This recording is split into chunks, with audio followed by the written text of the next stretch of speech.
Hello and welcome back to the another episode of the Hindu News Analysis. Well, the date is 20th August 2025 and in this video we are going to discuss some important articles which were in the newspaper which are very much important for your preparation. So, let's start our discussion by looking at the first article which talks about the tribute to MS Swaminathan, the man who fed the India. So what is this article about? Basically the article is little differently, written. Even though in this article there is great tribute given to the MS Swaminathan, his contribution to the country, how when we got our independence we were not self-sufficient with respect to food. Self-sufficient with respect to food. But because of his efforts and the Green Revolution, we came to the position where we are the distributors of the food to the world. So this is how we changed, and it is all because of this great scientist of his time. So with respect to this, what does this article talk about actually? Since many years now, we are proposing the idea of the Viksit Bharat. Viksit Bharat. So to achieve this goal of the Viksit Bharat, as it is proposed to be till 2000 until 2047, we are going to be the Viksit Bharat. There are various challenges to become the Viksit Bharat. Atmanirbhar. To become the Viksit Bharat, to achieve this status, we have to achieve the self-sufficiency. We have to be self-sufficient in various aspects. So, to become the self-sufficient, for that, what we can do, the article gives us the idea what we as a country can do to become the self-sufficient, to achieve the status of Viksit Bharat.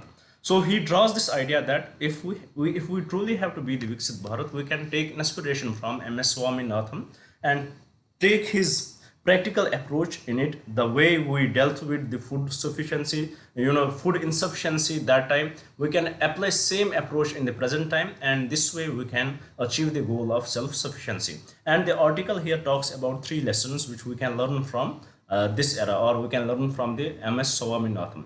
What are these 3 lessons? Let's try to understand that.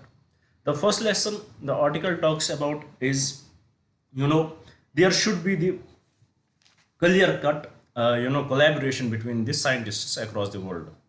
Collaborations between scientists across the world, so that we can exchange the ideas and get to know what is the best practice available. Then the second approach, what it talks about, is the approach from the top politicians, top political leaders. They should be, contributing to the scientists to the highest levels. They should fully trust their scientists. There should be the full support of the top political leaders, and there should be, despite the bureaucratic hurdles which we saw in the MS Swaminathan case in the Green Revolution, which this article talks about, this bureaucratic hurdle should be, minimized as much possible. Then the third thing it talks about, that what should be there, it gives us the idea, the necessity for high level decisive backing of the new ideas. There should be the high level backing of the new ideas, even if they conflict the majority point of view, majority opinion. If the new ideas conflict the majority point opinion, there should be backing to these new ideas from the top leadership. So this is the approach which the article here highlights, that this should be followed in the present time, so that we can achieve the goal of Viksit Bharat. This is in a nutshell what is in this article. Despite reading this full article, this is the crux of the article. Now let's move to the another part of our discussion. As you know that we every day discuss our news articles in in 3 different parts. The first one, we give you the summary. In the second, we will look at the key points which were in the news article. So let's have a look at the key points which were in the news article, so that you won't have to revisit the article and read that.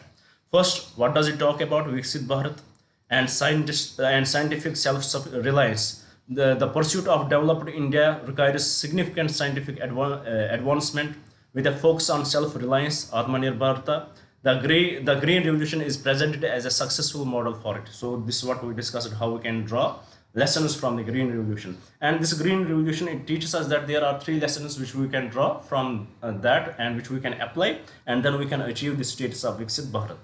What are these lessons? Lesson 1, first, fostering scientific collaborations. The Green Revolution's success depended on international knowledge exchange. Swaminathan's collaboration with Japanese and American scientists, particularly Norman Borlaug, was crucial. However, the author notes that the bureaucratic hurdles delayed this process, highlighting the need for scientists to have more freedom to travel and interact globally. This is exactly what we discussed, that how his collaboration with the world scientists, especially the scientists from Japanese and American descent, how they helped in framing our green revolution, and the exchange of knowledge and experience, it eventually led to the success of the green revolution. But there were bureaucratic hurdles, but that can be minimized. This is the focus of this first lesson which we get from the green revolution.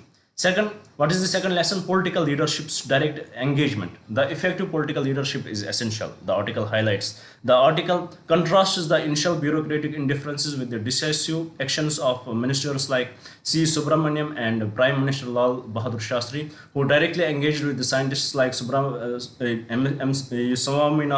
and provided the necessary funding and support. This is exactly what we discussed. What was the second lesson which we can draw from it?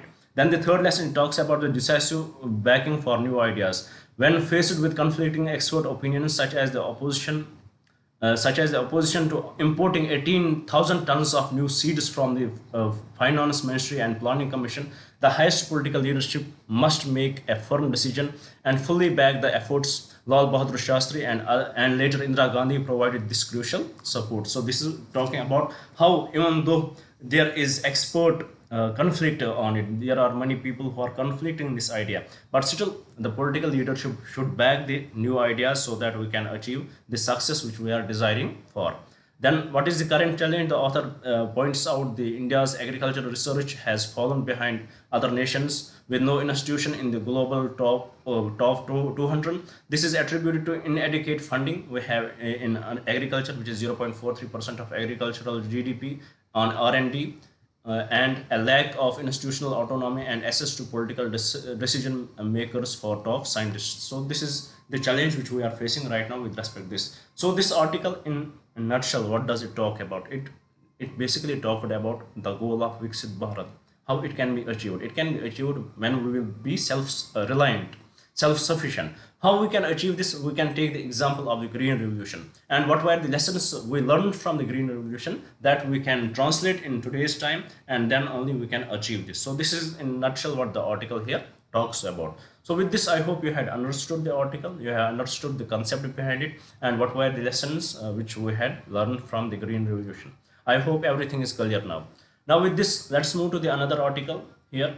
But before we'll move to this, before we'll start discussing it, I would like to give you the brief introduction about this initiative, which we had started from 2nd June 2025. So what is this initiative about? This initiative is named as Target IAS 2026. Under this initiative, we had promised you that every day we are going to upload 2 videos on our YouTube channel. One in the morning session where we will take care of your current affairs, which is this video. And second in the evening session where we will discuss this static syllabus of yours, which we will upload in the evening session. Here we had promised you by the month of January 2026, we are going to complete your full syllabus. Whatever would be required for you to clear the exam, we will cover that. But only exception is that we are not going to cover the optional subjects. That is the exception. And here we had started with Indian polity, which we completed. We then took up the governance, completed that, and now we are discussing the history, and in history we are discussing the ancient history. Today mostly we are going to upload the 6th lecture of the Indian history. So Indian ancient history. So if you want to be the part of it, please do subscribe the channel, do share it with your friends so that they may also get benefited from it, and please do write in the comments what else should we bring for you guys. And one more thing, as I had always told you, with these lectures you need notes to read from, and if you want to trust us, we had already prepared notes for Indian polity and governance. I would call it a book rather than notes. So, or I will prefer to call it an encyclopedia, because in this book I had given every topic which is required for you to clear the exam, whether it would be related to prelims or mains. So, if you want to get access to this book, what you have to do, you have to mail us, and you would be told to pay only 200 rupees, which is the minimum amount which you can pay for any such book. So you will be told to pay 200 rupees and you will get access to it. If you want to get it, please do mail us. I can guarantee you it is very much different. It is written differently. After every topic you will see a possible prelims as well as mains question, so that it will help you in practice as well. So if you want to get access to it, please do write us and we will definitely share it with you guys. Now this is about the initiative. If you want to be the part of it, please do subscribe the channel, do share it with your friends so that they may get also benefited from this initiative, and please do write in the comments whatever should we bring for you guys. Now with this, let's move to the another article here. Well, it is basically talking about the Dorozolo effect. The Dorozolo effect. What it is talking about? The Derozio effect. The Derozio effect. A brief disruptive movement in the 19th century. The brief disruptive movement in the 19th century. So what this article highlights? The article highlights the Young Bengal movement, a brief but impactful period in the 19th century. It highlights the Young Bengal movement, which was for a very brief time, but it was very much impactful, and it is still relevant if we look at it, relevant with respect to the modern times. So who was the person who proposed this idea, or who was able to to frame this idea? It was the man behind it was the Henry Derozio. The man behind it was the Henry Derozio, who is an Anglo-Portuguese poet and lecturer at Hindu College, who was the Anglo-Portuguese poet and lecturer at Hindu College. He was an Anglo-Portuguese poet and lecturer at the Hindu College. What he did, he inspired his students to embrace reasons, liberty, and original thinking. What he did, he inspired his students to embrace liberty, the ideas like liberty, freedom, embrace reasoning and original thinking. He gave them the idea of the original thinking, to embrace these ideas of the modern time, the liberty, what does it is. And in a way, it gave this idea to his students that what you are thinking, what the orthodox thinking you have, whether it would be the social orthodox thinking or the religious orthodox thinking, you should move away from it and embrace the original ideas, embrace the ideas of reasoning, embrace the ideas of the liberty and freedom. So this idea he gave to his students, and then he got some followers, and they were called the Derosians. What they were called? They were called the Derosians. And they formed the academic association to challenge the social and religious orthodoxies. Then they formed the academic association to challenge the social and religious orthodoxies. Even though this Henry Derozio, he was dismissed very early from his job and then died, but his idea, his legacy, it remained, and his ideas and legacy, it paved the way for the first political party in the Bengal, which is the Bengal British India Society in 1843. His ideas paved the way for the first political party, which is the Bengal British India Society in 1843. Well, what he challenged the orthodox ideologies of the society and the religion. In a nutshell, you have to remember that. He gave the ideas of liberty, freedom, reasoning, rationality to his students to challenge these ideas. So with respect to this, let's have a look at the key points what are given, so that you don't have to look back into the article here. Catalyst of a movement. Who was the catalyst? Who was the joiner of the movement? Who joined these people to it? It is Henry Derozio, a lecturer at Hindu College, inspired a group of students, the Derosians, to question social and religious orthodoxies, forming the core of the Young Bengal movement. Then it talks about the embodiment of the radicalism. The movement's principles of liberty, reason, and equality were a powerful contrast to both traditional orthodoxies and the colonial idea of a subservient Indian class. Then first political party in 1843, the Young Bengal group established India's first political party, the Bengal British India Society, with a vision of securing the rights of all Indian, all religions. Then it talks about the acts of courage, the followers of this movement, how they showed the courage. For example, it cites the example of Radhanath Sikdar, a member of the group demonstrated the movement's principled courage by challenging a British magistrate for his misconduct, setting an example for defying colonial authority through legal means. Then erased contributions. Sikdar, the colonial historians, they in a way erased his contributions. He was not that much glorified in the history. But what his major contribution is, he performed the key calculations that proved Mount Everest's highest height. He was responsible for that. He did some calculations by which he proved what was the Mount Everest's height. So this is his contribution. So with this you get the basic idea what this Derosians are, who these Derosians are, and what this article talks about. Now what kind of question can be asked in the modern history from this article? Here the question says, with reference to Young Bengal movement, consider the following statement. The movement was founded by the Scottish missionary Alexander Duff. No, he was not a Scottish missionary. We know that he was Henry Derosio, a young Anglo-Portuguese poet and lecturer. So first statement is incorrect. Second, the group established India's first political party, the Bengal British India Society. That is true. A key member, Radhanath Sikdar, was credited with the calculations that proved Peak 25 was the world's highest. That's true. And this Peak 25 was the early name of the Mount Everest. So with respect to this question, the correct statements are statement 2 and statement 3 only. With this, I hope you had understood this article as well and the question 2. Now with this, let's move to the third article of today's discussion. Let's see what is given here.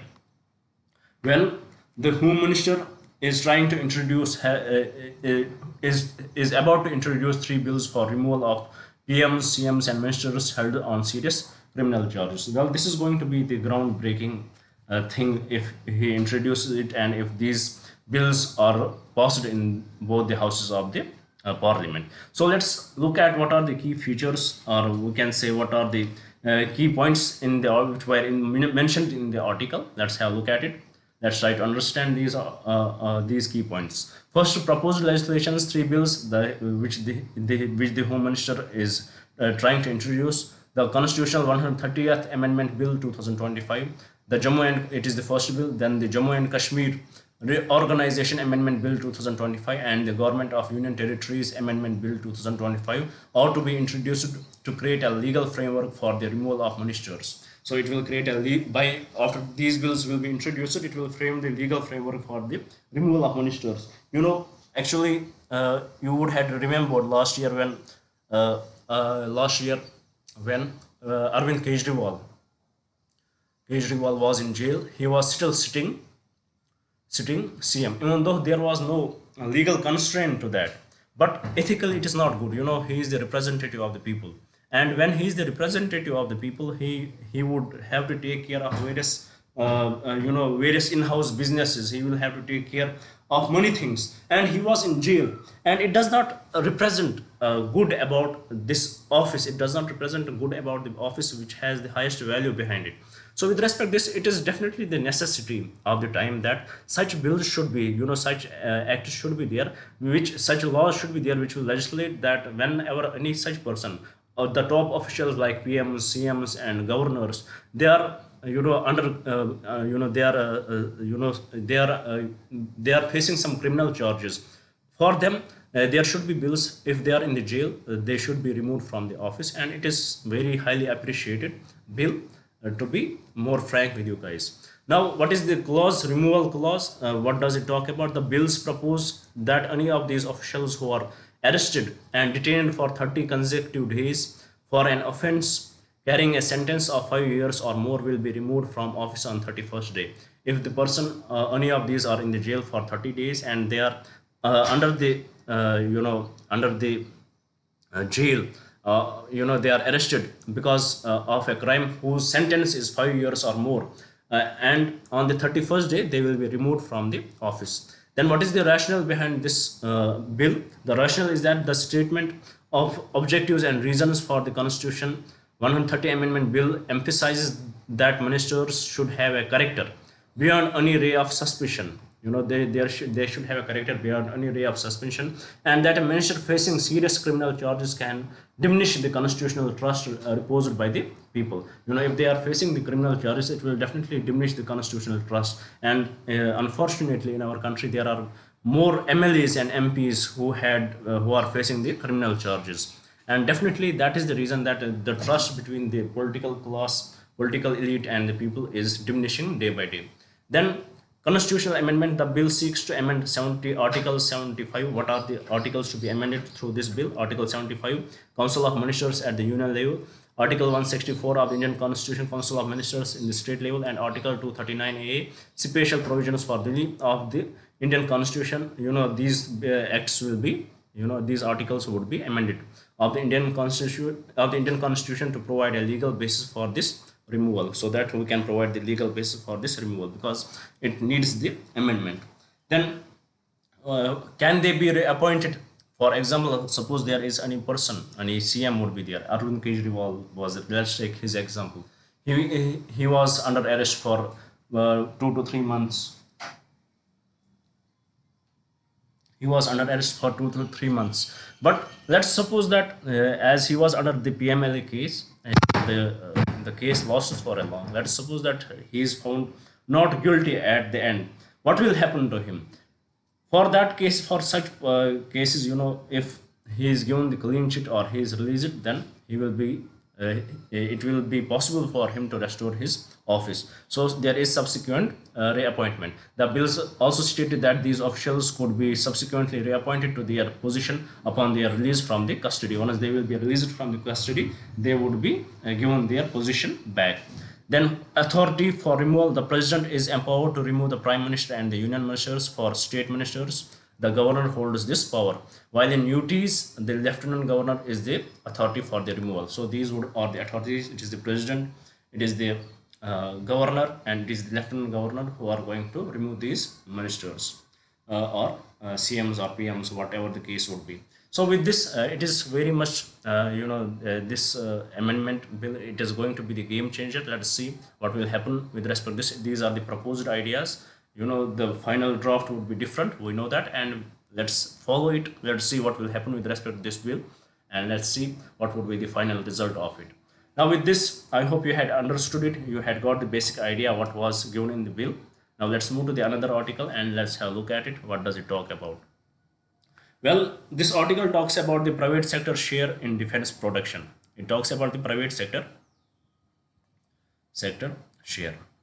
This article highlights that how the private sector share has increased from 2016 till 2025. Since and it also in 2016, what was the percentage of the private sector share? It has increased tremendously since then.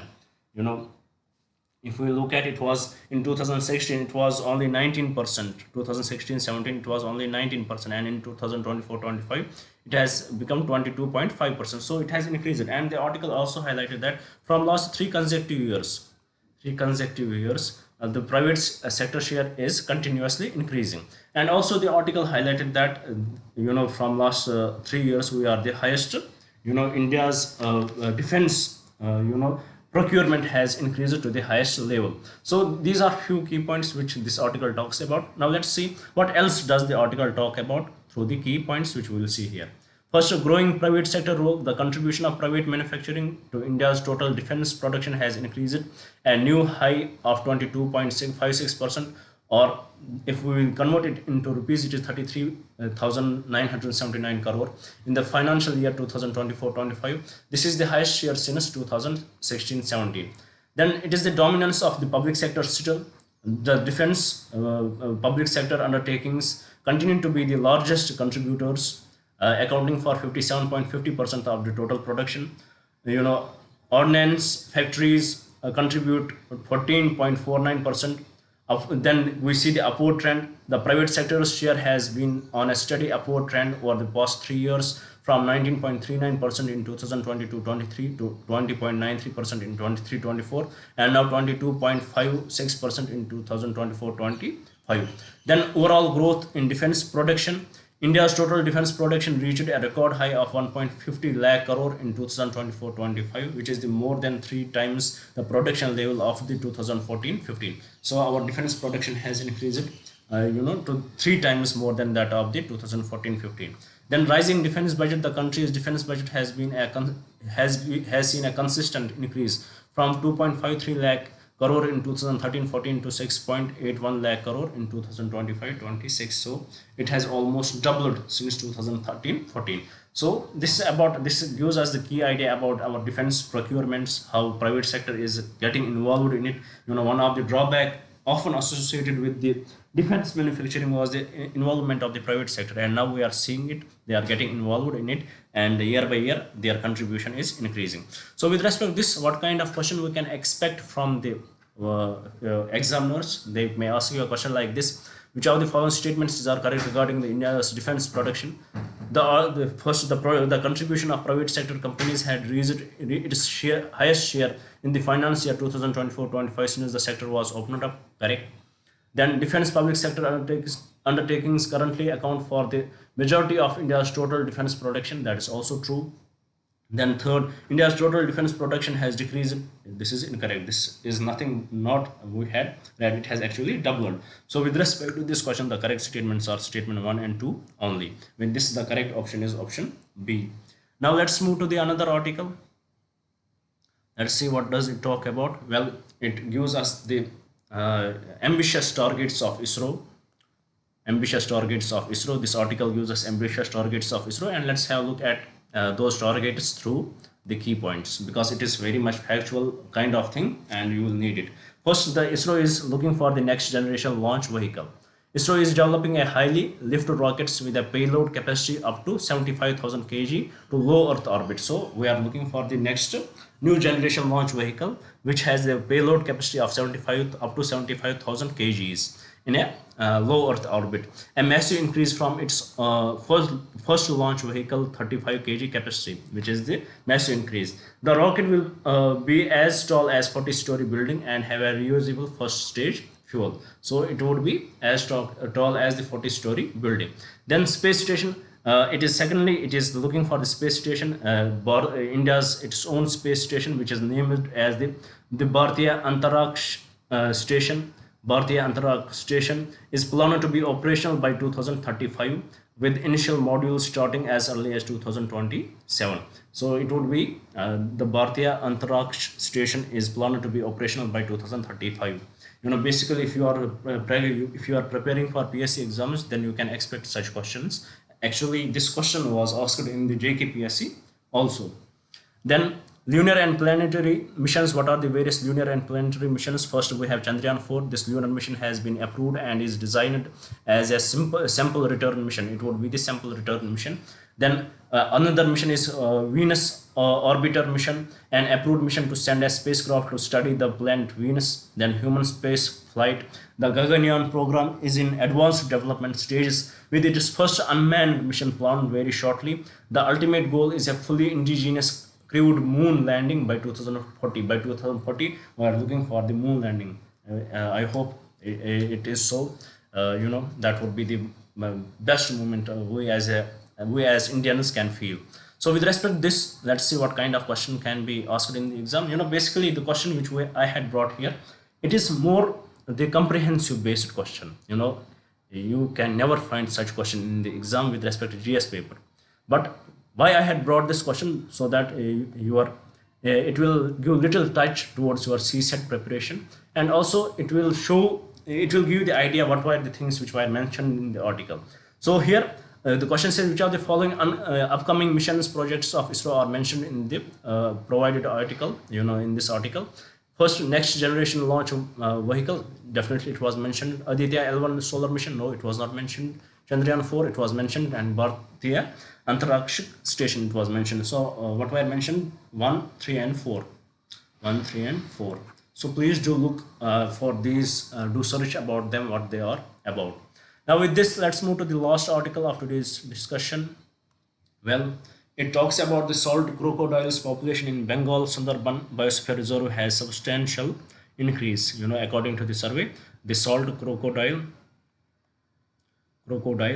population has increased. Well, salt crocodile, it is the highest reptile, biggest reptile in the world, and their population has increased. So with respect to this, let's have a look at what are the key points which are in the article which we should know from this article, as it is also factual based, no conceptual thing in it. So let's have a look at it. So first it talks about the population increase. The estimated saltwater crocodile population in the Sundarban Biosphere Reserve has risen with a maximum of 242 individuals compared to last year's maximum 234. So the population has increased. The maximum individuals are 242 individuals. Then what is the encouraging sign? The survey recorded a significant increase in the number of hatching 23 and juveniles 88, which is a rare and difficult sighting in the Sundarbans. So this is the encouraging sign about it. There are 23 hatching and 88 juveniles.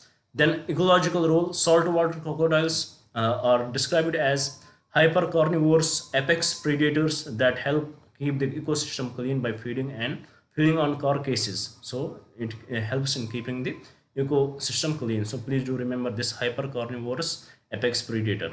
This saltwater crocodile is. Then what is the geographical distribution in India? They are found in the swamplands, rivers and mangroves of the Odisha, West Bengal and the coastal areas of Andaman and Nicobar Islands. So these are the areas in which in India they are located. What are the conservative efforts? The increase in the population is a testament to the success of long-standing conservation efforts such as the Bhagatpur crocodile project started by the West Bengal government in 1976. It is because of this, with the project which was started by the West Bengal government, we are seeing such results. And what is the encounter rate? The study found an encounter rate of approximately 1 crocodile per 5.5 kilometers of the studied stretch. So this is the encounter rate. In 5.5 kilometers of stretch, there would be 1 crocodile. So with this, I hope you had understood this article too.